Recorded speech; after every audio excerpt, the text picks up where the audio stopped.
By 2 goals here at the Sydney Cricket Ground. Another match in the AFL on in Melbourne today at the MCG between Essendon and Hawthorn. A reminder, a replay tonight on Channel 7 in Melbourne. So if you want to watch the replay and you don't want to know anything about the game, I suggest you go and have a cup of tea right now.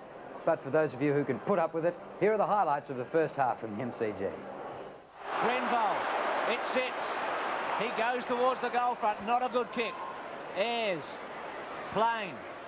Werner, he's got spawn if he wants to use him. Tries to barge his way through, does, and shoots for goal, and puts it through. He's to the centre of the ground. Cransberg in front. Scott McInnes grabbed him. Essendon looking good. Oh, they break the tackle. That's good football to Watson. That was from Hamilton. On to Anderson. Anderson an open goal. Great goal to the Bombers. Bewick, a quick kick in front of goal. Ayres at the back. Bradley playing on the left foot. Has put it through for another one to the Bombers. Dunstall. Oh, they've just set it up too hard, that one. Dunstall still nearly good enough to get it. Still going in after it to Morrissey. That was great play. He kicks miraculous goals. Morrissey, has he done it again? Yes, he has. And we're back at the Sydney Cricket Ground. I suggested you might have gone to have a cup of tea if you didn't want to see those highlights. Well, those Sydney fans are doing exactly that with the scones and bickies as well. And good luck to them. So, if you don't want to know the score from the MCG, look away. Here is the halftime score.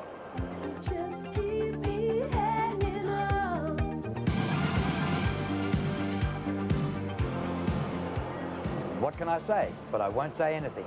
We'll be back with the second half coming up at the Sydney Cricket Ground after a short break. Some individual player statistics, and Leon Cameron in his first game, 19 possessions in a half of football, Don. Yes, and as Colonel Sanders used to say, famous for his Kentucky Fried Chicken, I like the boy, and he is very impressive. Barry Mitchell, more handballs than kicks. Yes, well, I thought Barry did start slowly. Just look, yes, he did too, as the stats show there, but he is a prolific possession getter, Barry Williams.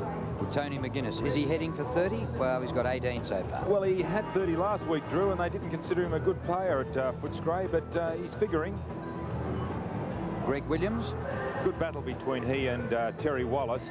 Terry's being led to the ball at this moment. He's really got to concentrate, start with Williams, then racing to the ball. But Williams, 18 possessions.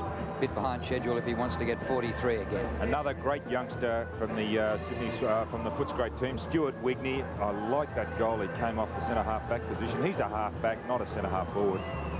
David Murphy was so good that Doug Hawkins was moved. My word, and he's a good player, isn't he, David Murphy? So-so last week, but starting to come back into form this week. Second half coming up at the SCG.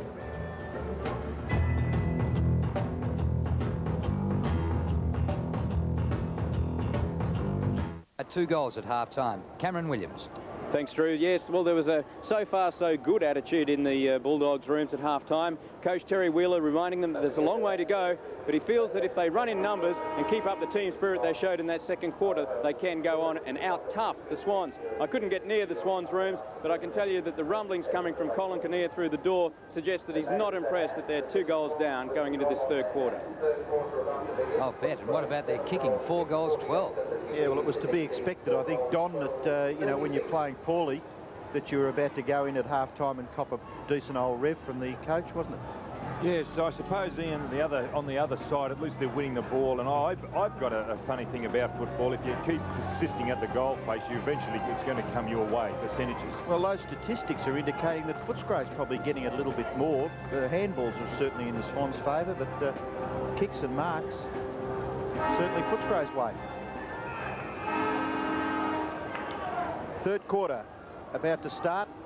Bulldogs leading by 12 points at the long break. Beautiful bounce by the central umpire. Charles gets it down to McGuinness. McGuinness's kick up towards full forward. The Bulldogs into attack immediately. Hawkins is in the forward line, swings around onto the right foot. First blood in the second half to the Bulldogs. Hawkins kicks his first goal, and Footscray kicked their 8th, and they lead by 18 points. Well, you can see he's definitely pent up, Doug Hawkins. He realises the situation he's in, and there he is psyching himself up after that goal. It's a good effort. Showed a little bit of dash there, a little bit of skill to get away, and then a good kick for goal. And that's exactly the way Footscray wanted to start.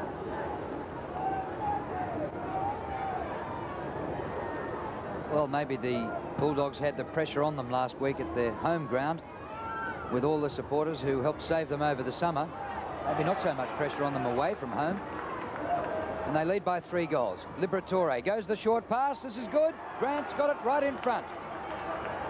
What a start for the second half by the Bulldogs. They look pretty confident too, don't they, with the early part?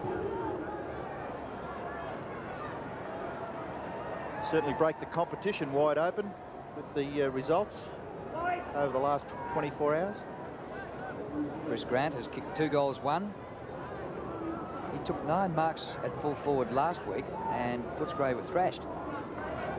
So he gets on a winning team. He could get right in the action like most of the full forwards in the competition. There's number 3.